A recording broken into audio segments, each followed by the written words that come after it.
तो चलिए आगे बढ़ते हैं इस वीडियो के टॉपिक के ऊपर। इसके पहले भी कुछ वीडियोस मैं पब्लिश कर चुका हूँ, वो वीडियोस अगर अब तक आपने नहीं देखे तो आप चाहिए तो हमारे चैनल के वीडियो सेक्शन में जाकर उन वीडियोस को देख सकते हो।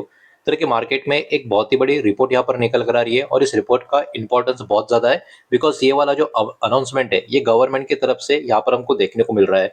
तो यूनियन मिनिस्टर HD कुमार स्वामी ने अनाउंसमेंट कर दिया है 36,280 करोड़ का प्लान। अब देखिए ये अमाउंट को आप समझने की कोशिश करें, ये काफी ह्यूज अमाउंट है। 36,300 करोड़ के आसपास का प्लान का अनाउंसमेंट यहाँ पर हमको देखने को मिल रहा है। अब इसके पीछे का जो मेन एम या टारगेट अगर आप बोलोगे तो हमारे कंट्री को global manufacturing hub clean energy का टेक्नोलॉजी में जो लेकर जाना है उसके बारे में पर्टिकुलरली ये रिपोर्ट, ये डिटेल यहाँ पर हमको देखने को मिल रही है। फोकस कहीं ना कहीं यहाँ पर डोमेस्टिक मैन्युफैक्चरिंग को इंक्रीज करने का और इंपोर्ट का जो हमारा डिपेंडेंसी है उसको रिड्यूस करने का, इसके ऊपर ही मेन फोकस कहीं ना कहीं यहाँ पर किया जाने वाला है। अब देखिए अमाउंट काफी ह्यूज है 36,280 करोड़ का। तो इस अमाउंट का जो फंड का अलोकेशन है वो कैसे, ये भी जरा यहाँ पर हम समझने की कोशिश करते हैं। इसमें अलग अलग स्कीम्स आपको प्ले होती हुई नजर आएगी, जिसमें पहली स्कीम है PM ई ड्राइव स्कीम। अब इसमें 10,900 करोड़ का फंड का अलोकेशन किया गया है। अब इस स्कीम के अंतर्गत क्या होगा, किसको फायदा होगा, तो ये scheme actually electrical vehicle manufacturing company जो होंगी उनको सपोर्ट में मतलब बढ़ावा देने के काम आएगी। साथ ही साथ EV का एडॉप्शन हमारे कंट्री में एनकरेज करने में इस स्कीम का कहीं ना कहीं बहुत बड़ा एक इंपॉर्टेंट रोल यहाँ से भी प्ले होता हुआ हमको देखने को मिलेगा। इसके बाद ACC बैटरी PLI स्कीम, इसके लिए 18,100 करोड़ का फंड अलोकेट किया गया है। इसके कारण क्या होगा, एडवांस बैटरी सेल्स का जो मैन्युफैक्चरिंग है उसको बहुत बड़ा बूस्ट मिलेगा, बहुत बड़ा बढ़ावा मिलेगा और इंडिया का बैटरी स्टोरेज का जो इकोसिस्टम है इसको भी काफी मजबूती इस स्कीम की वजह से हमको देखने को मिलने वाली है। इसके साथ साथ रेयर अर्थ मैग्नेट मैन्युफैक्चरिंग, यहाँ पर अगर हम बात करें 7,280 करोड़ का फंड अलोकेशन यहाँ पर भी करता हुआ आता हुआ हमको देखने को मिल रहा है। इसके कारण एक्चुअली प्रमोट होगा मैन्युफैक्चरिंग जो sintered rare earth permanent magnets है उनका, और हमारा जो डिपेंडेंस है इनके ऊपर इंपोर्ट करने का वो भी कहीं ना कहीं काफी हद तक कम होता हुआ देखने को मिलेगा। तो देखा जाए तो ये बहुत बड़ा फंड का जो अनाउंसमेंट हुआ है उसको तीन अलग अलग इंपॉर्टेंट फंड एलोकेट किया गया, तीन अलग अलग स्कीम में, जिसका फायदा इस इंडस्ट्री को काफी बड़े लेवल पे होता हुआ हमको कहीं ना कहीं यहाँ पर देखने को मिलने वाला है या मिल सकता है। अब आगे बढ़ते हैं, नेक्स्ट पॉइंट के बारे में जरा बात करते हैं। अब गवर्नमेंट का मेन फोकस एक्चुअली इस अनाउंस के बारे में है क्या, तो देखिए यहाँ पर गवर्नमेंट का मेन फोकस यही है कि क्लीन एनर्जी के जो प्रोडक्ट्स है उनको प्रोड्यूस करना है इंडिया में, क्योंकि अभी के टाइम हम बहुत ज्यादा या इन बिटवीन इंपोर्ट भी इनको करते हुए देखने को मिल रहा है। मतलब कहीं ना कहीं इंपोर्ट को रोककर हमारे कंट्री में इन प्रोडक्ट्स को प्रोड्यूस करने का प्लान, फोकस गवर्नमेंट का यहाँ पर हमको देखने को मिल रहा है, जिसके लिए मजबूत मैन्युफैक्चरिंग इकोसिस्टम का कामकाज होता हुआ नजर आएगा। और इंडस्ट्रीज जो कनेक्टेड है EV से, EV बैटरीज से, रिन्यूएबल एनर्जी से, उनको कहीं ना कहीं यहाँ पर सपोर्ट मिलता हुआ गवर्नमेंट की तरफ से भी देखने को मिल रहा है। ये सब कुछ गवर्नमेंट के फोकस में आपको देखने को मिल रहा है। अब इसमें स्टील सेक्टर जो है उसका भी एक बहुत ही बड़ा एक आप कह सकते हो रोल आपको देखने को मिलेगा।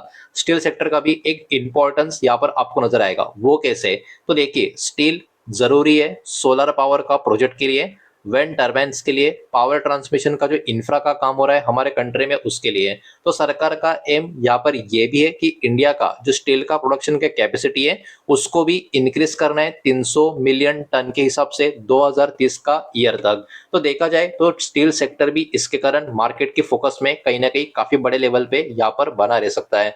तो ओवरऑल जो रिपोर्ट अब तक हमने देखी है उसमें हमको ये समझ में आ चुका है, ये किसी एक सिंगल इंडस्ट्री के लिए, सेक्टर के लिए या कैटेगरी के लिए गवर्नमेंट का अनाउंसमेंट नहीं है, मल्टीपल इंडस्ट्री इससे कनेक्टेड है। तो ऑब्वियस सी बात है इस खबर का इंपैक्ट बाजार के बहुत सारे इंडस्ट्री कंपनी शेयर्स के ऊपर होता हुआ हमको नजर आ सकता है। तो वो कौन से शेयर हो सकते हैं उनके नाम एक एक करके यहाँ पर हम देखने की समझने की कोशिश करेंगे, लेकिन उसके पहले वीडियो को लाइक कर देना, वीडियो को शेयर कर देना। पहली बार चैनल पर आ चुके हो तो चैनल को भी सब्सक्राइब जरूर कर देना।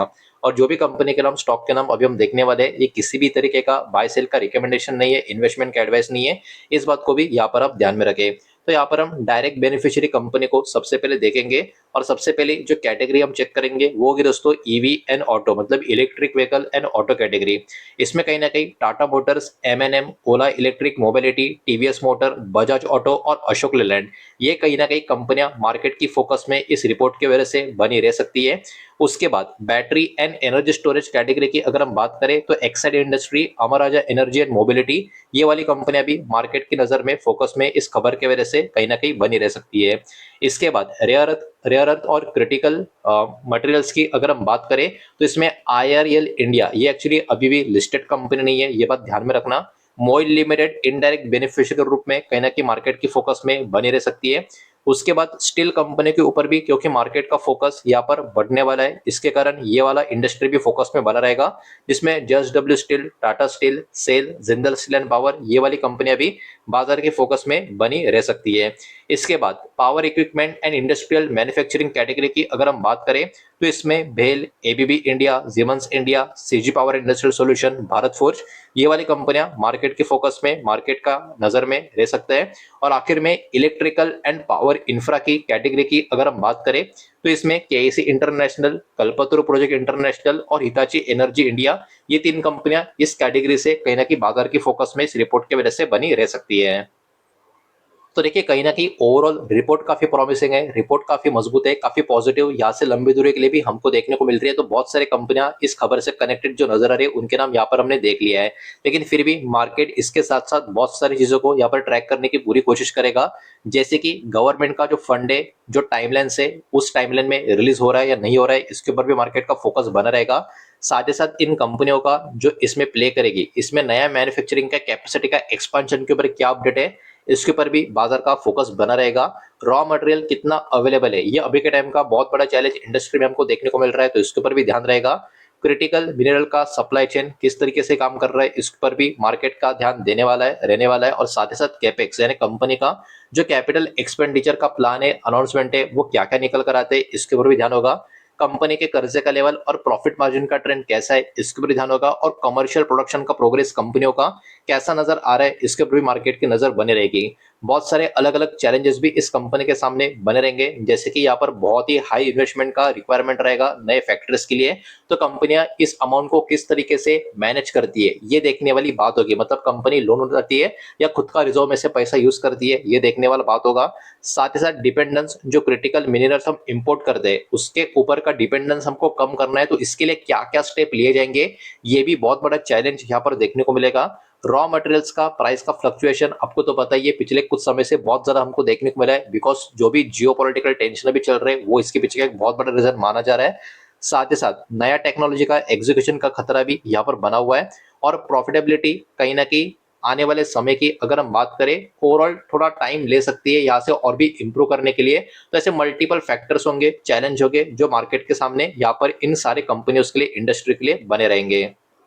लेकिन इस पूरे रिपोर्ट का इंपॉर्टेंट जो आप कह सकते हो समरी या की टेक अवे या कंक्लूजन की बात करें, तो सरकार यहाँ पर प्रमोट कर रही है डोमेस्टिक मैन्युफैक्चरिंग ईवी कैटेगरी के लिए, बैटरी कैटेगरी के लिए और क्लीन एनर्जी टेक्नोलॉजी के लिए। इस बात को यहाँ पर आपको ध्यान में रखना है। तो बहुत सारी जो लिस्टेड कंपनियां इस कैटेगरी से कनेक्टेड है, इनके ऊपर मार्केट का फोकस कहीं ना कहीं बना रह सकता है।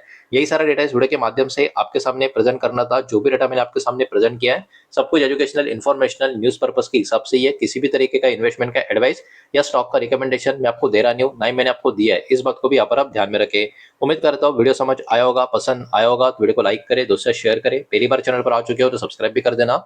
और कोई भी स्टॉक में निवेश करने से पहले खुद की स्टडी रिसर्च जरूर करें, फाइनेंशियल की सलाह जरूर ले। मिलते हैं नेक्स्ट वीडियो में, धन्यवाद।